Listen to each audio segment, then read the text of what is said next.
নমস্কার বন্ধুরা, mister and Mrs cooking এ তোমাদের আরও একবার জানাই সকলকে স্বাগত। আজকে চলে এসেছি এই দুর্দান্ত স্বাদে বাটার রেসিপিটা নিয়ে। আর এই বাটার রেসিপিটা যদি একবার খেয়েছো তাহলে কিন্তু তোমার আর কিচ্ছু লাগবে না, বারবার খেতে চাইবে। আজকের এই রেসিপিটার জন্য আমরা চলে গিয়েছিলাম একদম সর্ষে খেতে। বাড়িতে যেতেই ভাই বলল চল মাঠ থেকে ঘুরে আসি। মাঠে গিয়ে দেখি এরকম দূর দূরান্ত পর্যন্ত সর্ষে চাষ হয়েছে। আর এই সর্ষে চাষ হওয়াতে সর্ষে ফুলগুলো যেমন সুন্দর লাগছে, আর মাঠে কিন্তু পরিবেশটা আরও সুন্দর লাগছে। তাই মাঠ থেকেই কিছুটা নিয়ে এসেছিলাম এইরকম সর্ষে ফুল। তোমরা কিন্তু বাজারে এখন এইরকম সর্ষে ফুল পেয়ে যাবে। আর বাজার থেকে সর্ষে ফুল কিনেও কিন্তু এই রেসিপিটা তোমরা বানাতে পারো। আমি একদম মাঠ থেকে ফ্রেশ সর্ষে ফুল তুলে এনেছিলাম। আর সর্ষে ফুলগুলোকে ভালো করে ধুয়ে নিয়ে দেখো নিয়ে নিয়েছি বেশ অনেকটা পরিমাণে সর্ষে ফুল এখানে আমি নিয়ে নিয়েছি। এরপরে এই রান্নাটার জন্যে শিল কিন্তু অবশ্যই দরকার। আর শিলে বাটা হলে তাহলে এই রান্নার টেস্ট দ্বিগুণ বেড়ে যায়। এই রান্না যদি তোমরা শিলে বেটে করো তাহলে এর টেস্ট একদম ভরপুর থাকে এই রান্নাতে, আর স্বাদ হয় অসাধারণ। প্রথমে আমরা ফুলটাকে ভালো করে ধুয়ে নিয়ে দেখো শিলের মধ্যে এরকম রাফলি একটু ভালো করে বেটে নিচ্ছি। ফুলগুলোকে ভালো করে রাফলি বেটে নেওয়ার পরে তারপরে আবারও একবার মিহি করে ফুলগুলোকে বেটে নেব। প্রথমে এইভাবে একবার রাফলি বেটে নিচ্ছি। রাফলি বেটে নিয়ে এরপরে আমরা একদম মিহি করে আবারও বেটে নিচ্ছি। সমস্ত ফুলগুলোকে ভালো করে মিহি করে আমরা বেটে নিচ্ছি। আর এই ফুলগুলোকে ভালো করে বেটে নেওয়ার পরে আমরা কিন্তু একটা পাত্রের মধ্যে রেখে দেব। আর এই রেসিপিটা যারা যারা দেখছো তারা যদি রেসিপিটা অবশ্যই ভালো লেগে থাকে তাহলে কিন্তু লাইক করে দিও, আর কমেন্টে জানিও কেমন লাগলো। যারা নতুন বন্ধু আছো অবশ্যই সাবস্ক্রাইব করে নিও। এরপরে সর্ষে নিয়েছিলাম, হলুদ সর্ষে আর কালো সর্ষে, দুরকম সর্ষেই আমরা নিয়েছি। নিয়ে এর মধ্যে কাঁচা লঙ্কাটাও অ্যাড করেছি। ভালো করে এখানে আমরা বেটে নিচ্ছি। আর বাটার সময় অবশ্যই খেয়াল রাখবে একটু হাত তো জ্বালা করবেই, যেহেতু কাঁচা লঙ্কা রয়েছে।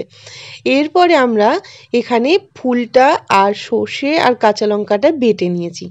বেটে নিয়ে চলে যাব মেন রান্নাতে।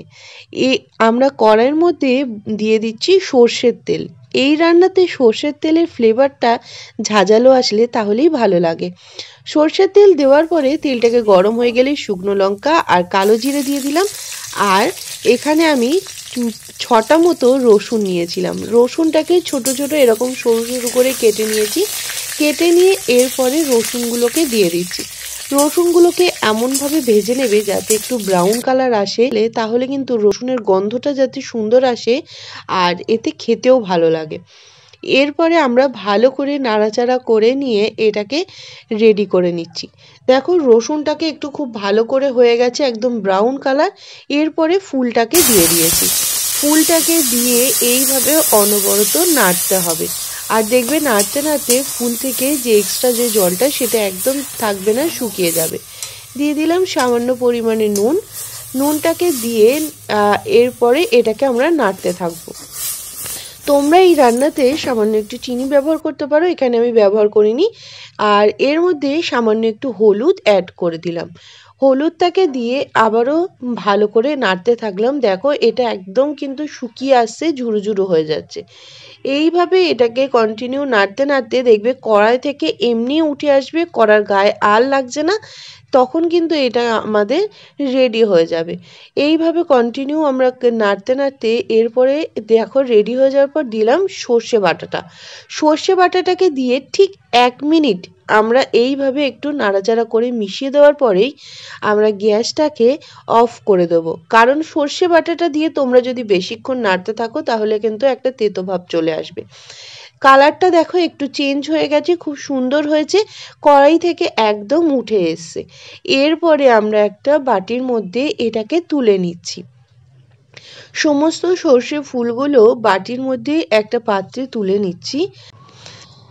এখানে আমরা বাটির মধ্যে তুলে নেওয়ার পরে এর মধ্যে আমরা কিন্তু আর সামান্য পরিমাণে এখানে তোমরা চাইলে এখন সর্ষের তেল ব্যবহার করতে পারো।